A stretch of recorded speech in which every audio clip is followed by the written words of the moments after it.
ये संसार के सुख पता कैसे हैं? क्यों नहीं तृप्ति होती, क्यों नहीं संतुष्टि होती? चाहे सारा संसार का सुख मिल जाए, व्यक्ति संतुष्ट नहीं होता। क्यों नहीं होता?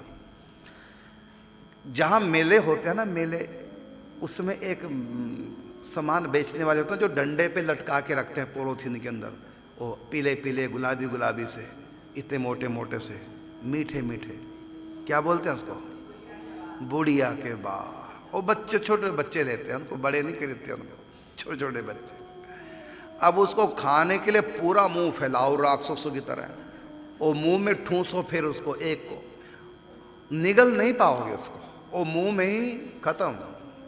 थोड़ा मीठा मुंह करेगा लेकिन पेट नहीं भरेगा। उसको बोलते हैं बुढ़िया के बाल।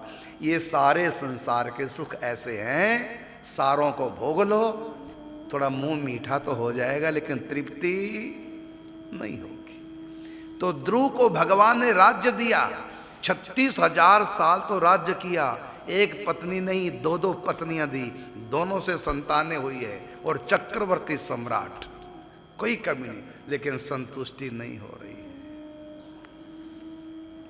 अंत में चौथापन आया, छोड़ के फिर तपस्या करने गए। अब निष्कामता ही है। इसलिए अब देखो, हमको प्यास लगी है इतने कि हम 4 गिलास पानी पी लें, और हमारे पास किसने जल दिया? कितना? 1 बूंद। बताओ, केवल 1 बूंद। अब उसको पी लो और चाहे फेंक दो। पीने से कोई लाभ नहीं और फेंकने में कोई हानि नहीं, क्योंकि 4 गिलास की प्यास और है बूंद 1, तो उसको पीने का प्रयास भी करोगे, होठ होठ गीले होंगे, निगल तो पाओगे नहीं। ये है संसार। तुमको प्यास लगी है अपार सुख की, जो कि परमात्मा है, और संसार में है कुछ सुख, बूंद। भगवान है सुख के सिंधु और संसार में है सुख का बिंदु। अब चाहे तो तुम लोगों की तरह 1 बूंद भोग के देख लो, कोई लाभ होने वाला नहीं, और हमारी तरह चाहे त्याग के देख लो, कोई हानि नहीं होने वाली। संसार की वैल्यू क्या है? 1 बूंद की तरह है, पियो चाहे फेंको, ना हानि ना लाभ। तो ध्रुव को भोगने के बाद संसार ये बात समझ में आई है कि सकाम भक्ति नहीं करनी चाहिए। उसको लगा बहुत बड़ा घाटा हो गया।